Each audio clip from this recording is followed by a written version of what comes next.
बिस्मिल्लाहिर्रहमानिर्रहीम। पाकिस्तान जिंदाबाद। YouTube channel देखने वालों, मेहरबानों मोहसिनों को मेरा सलाम।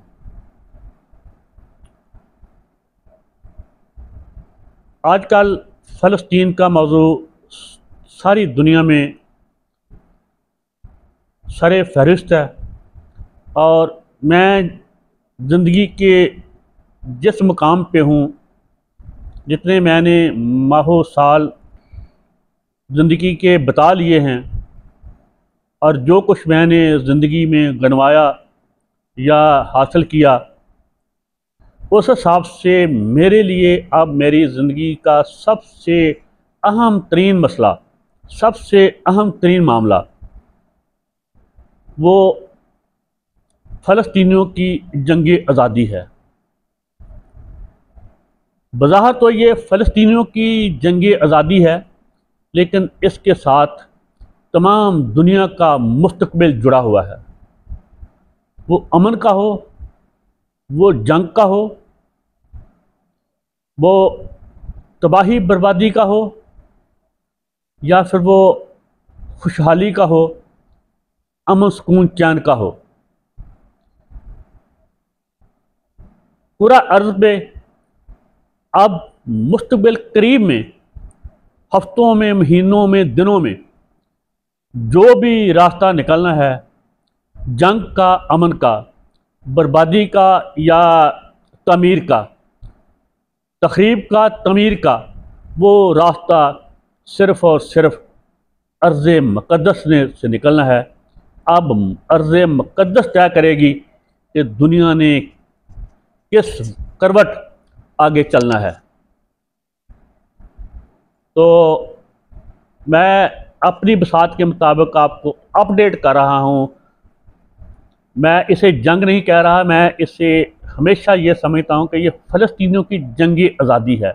जंग दो रियासतों में होती है, दो ममालिक में होती है, या दो से ज़्यादा रियासतों और मुल्कों में होती है, जबकि यहाँ एक नाजायज़ काबज़ गासिब है और दूसरे अपनी मदरलैंड के लिए, अपनी मादरे वतन के लिए, अपनी आज़ादी के लिए उनसे जद्दोजहद कर रहे हैं। तो ये जंग आज़ादी है। इंशाअल्लाह इसमें फ़लस्तीनी सुरखरू होंगे और उसके बाद जो सिलसिला चलेगा, अल्लाह पाक इसी कुंजी से तमाम दुनिया के ग़ुलामों के, यरगमालों की ग़ुलामी की ज़ंजीरें तोड़ेगा फ़लस्तीन की आज़ादी से। तो सबसे मैं कोशिश करूँगा वीडियो मुख्तसर तरीन हो, 8 मिनट से ज़्यादा ना हो, मैं ताज़ा तरीन रोशनी डालता हूँ इसराइल और हमास के दरमियान जो सिलसिला चल रहा है। ये आज 23वां रोज़ है जंग का और दोनों फ़रीक़ों की जो ताकत है, अस्करी ताकत, जंगी वसाइल, माली वसाइल, मादी वसाइल, अफरादी क़ुव्वत, उसका कोई मुआवजा मुकाबला है नहीं। इसराइल की पुश्त पे बरतानिया, फ़्रांस, अमेरिका, अवाम नहीं, रियासतें नहीं, तीनों हुकूमतों के वसाइल हैं, जबकि फ़लस्तीनी मेरी तरह बेयारो मददगार हैं, उनके साथ कोई भी नहीं। सिर्फ ज़ुबानी कलामी हम सभी उनके साथ हैं। तो ये चीज़ें तो मैं रोज़ दोहराता रहता हूँ।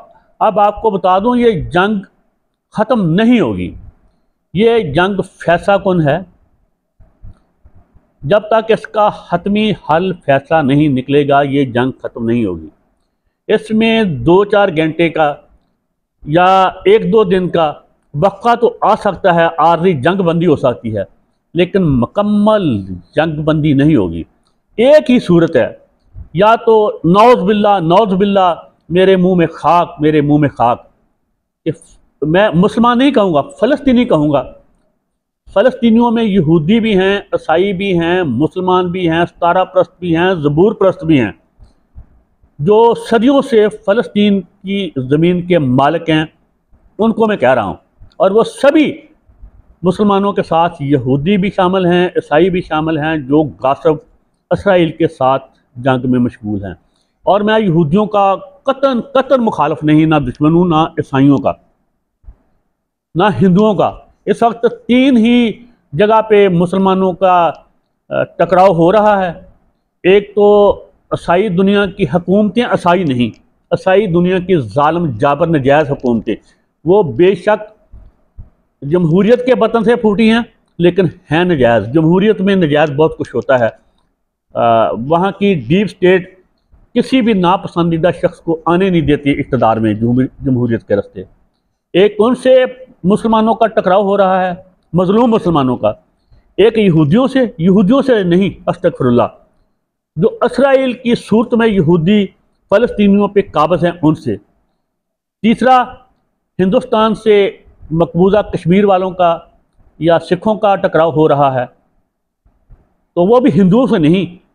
हिंदुओं की अक्सरियत भी हमारी तरह अमन पसंद है, वो भी इंसाफ परवर हैं। और चौथा, जो मुसलमानों का सबसे ज़्यादा टकराव हो रहा है कुरा अर्ज़ पे, वो अपने ही बदबख्त, बेगैरत, बेहया, बेज़मीर, बदनस्ल, बदखसलत अपने में ही हम वतन हुक्मरानों के साथ है, जो बदमाशिया के सूरत में जिन्होंने कब्ज़ा जमाया हुआ है, पंजा इस्तबदाद में जकड़ा हुआ है मजलूम मुसलमानों को, उनके वसाइल को। वो अरब के हों, वो जनूबी एशिया के हों, या वो कहीं के भी हों, साए एक मुल्क के, वो है तुर्की। वहाँ का हुक्मरान वहाँ की आवाम का हकीकी नुमाइंदा है। तो ये सूरत हाल है पूरा अर्ज़ के मुसलमानों की।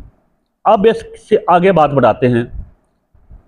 जंग बंदी तो नहीं हो रही, जंग बंदी एक ही सूरत में होगी। अल्लाह ना करे, अल्लाह ना करे, मेरे मुंह में खाक फिर दूसरी दफ़ा कहने लगा हूँ कि फ़लस्तीनी दुनिया से ख़त्म हो जाएं।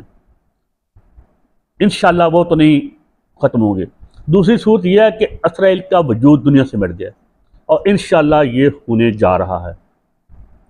और आज मेरे लिए काबिल सद एहतराम मेरी बड़ी बहन कमर फातिमा साहिबा हैं, जो मेरी तरह पंजाबी हैं लेकिन वो उर्दू की तरवीज के लिए दुनिया भर में बेशुमार काविश कर रही हैं। उनका ताल्लुक शायद लाहौर से है। उनके नाम से मैंने एक पोस्ट देखी थी, पता नहीं वो उनकी अपनी है या किसी ने उठा कर लगा दी, कि इसी तरह करबला में हुआ था जिस तरह अब ईरान ने हमास वालों को आगे करके खुद पीछे हो गया। तो ऐसा मेरी प्यारी बहन, मेरी काबिल सद एहतराम बहना, ऐसा नहीं है। इस पे मैं बात नहीं कर सकता। ये बहुत हसास मामला है, ये फ़लस्तीनियों की बका का मामला है। कुछ लोग जानते हैं, जानने वाले, और मैं भी जाहल आदमी थोड़ा सा जानता हूँ कि असल मामला क्या है।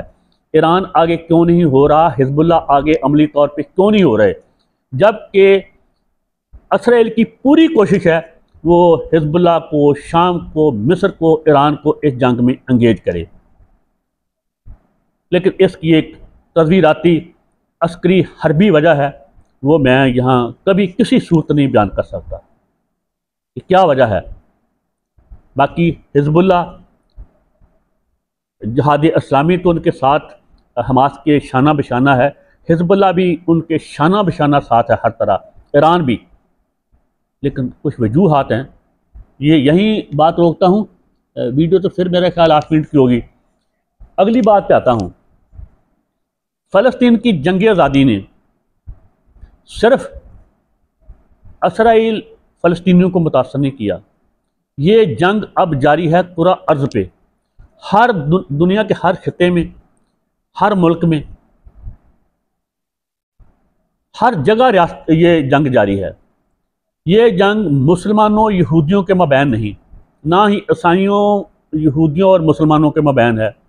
ये जंग अब दो फ्रीकों के दरमियान है, दो ग्रोहों के दरमियान है, दो मुतहारब मुतसादब एक दूसरे के जानी दुश्मन ग्रोहों के साथ है, के दरमियान जंग फैल चुकी है, पूरा अर्ज पे फैल चुकी है। ये जंग मुसलमान यहूदी की नहीं, ये जंग मुसलमान ईसाई की नहीं, हिंदू यहूदी ईसाई या मुसलमान की नहीं, ये जंग है हक की और बातिल की, ये जंग है जालिम और मजलूम की। दुनिया भर के जितने मजलूम हैं, जितने हक परस्त हैं, वो सब फ़लस्तीनियों के साथ हैं। दुनिया पे खा वो यहूदी हो, ईसाई हो, सिख, मुस्लिम, पारसी, सितारा शनास, ज़रतुश, कोई भी हो, बल्कि मुसलमान क्यों ना हो, आबज़ाहद जो जालिम हैं, जाबर हैं, नजायज़ काबज़ हैं, वो कभी भी नहीं चाहेंगे कि फ़लस्तीनी कामयाब हों। वो अगर उनका साथ देंगे तो वो मजबूर होकर देंगे, वो अंदर से कभी नहीं चाहेंगे कि फ़लस्तीनी कामयाब हों। क्योंकि मैंने शुरू में अर्ज़ की है कि तमाम दुनिया के गुलामों की आज़ादी की कुंजी फ़लस्तीन में है। फ़लस्तीनियों की जंग आज़ादी की सूरत में अगर फ़लस्तीनी अपनी जंग आज़ादी में कामयाब होते हैं तो ये कुंजी तमाम जंजीरें तोड़ देगी दुनिया भर के गुलामों की। वो गुलाम चाहे मकबूजा पाकिस्तान के हों, चाहे मकबूजा कश्मीर के, या कहीं या मकबूजा मिस्र के हों, या और भी मैं मुनासिब नहीं यहाँ तक कि रोकता हूँ। तमाम गुलामों की ये हथकड़ियाँ और बेड़ियाँ तोड़ देगी। इसलिए तमाम जालिम, वो फर्द हो, ग्रोह हो, हुक्मरान हो, या संतकार, सरमायादार, मुल्ला, मौलवी, मीडिया वाला, कोई भी हो, जो भी जालिम, जाबर है, राशि है, करप्ट है, माशी दहशतगर्द है, वो इसराइल को कामयाबी के लिए दुआ गो है। और जो भी हक परस्त है, वो जो भी जानदार है, जो भी इंसाफ परवर है, इंसाफ पसंद है, वो हर शख्स फ़लस्तीनियों के लिए दुआ गो है और उसकी तमाम तर हमदर्दियाँ फ़लस्तीन के साथ हैं। दुनिया भर में मुजाहरे हो रहे हैं। पाकिस्तान में भी जमात इस्लामी ने मुजाहरा किया, उनके खिलाफ मुकदमात दर्ज हो गए। कल वो मुजाहरा करना चाहते हैं तो इन्होंने वो इस्लामाबाद को सील कर दिया है। तो दुनिया भर के तमाम इंसाफ पसंद, अमन पसंद, वो फ़लस्तीनियों के साथ हैं। और तमाम जालिम, वो अगर ना भी खुल के इसराइल की हिमायत करें, बेशक फ़लस्तीनियों की हिमायत में बयान दें, लेकिन उनकी दिली हमदर्दियाँ जालिम, जाबर, काबज़, नजायज़, गासब इसराइल के साथ हैं। तो अल्लाह का शुक्र है,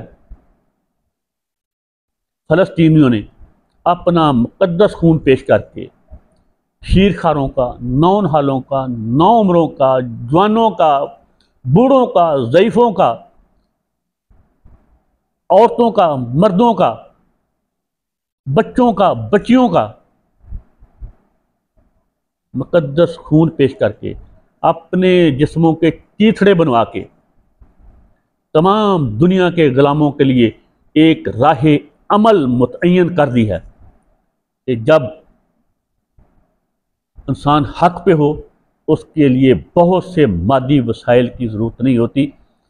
उसके लिए सबसे पहले उसकी अखलाकी बरतरी, उसके साथ फिर हौसला, हिम्मत, इस्तिक़लाल, इस्तिकामत चाहिए।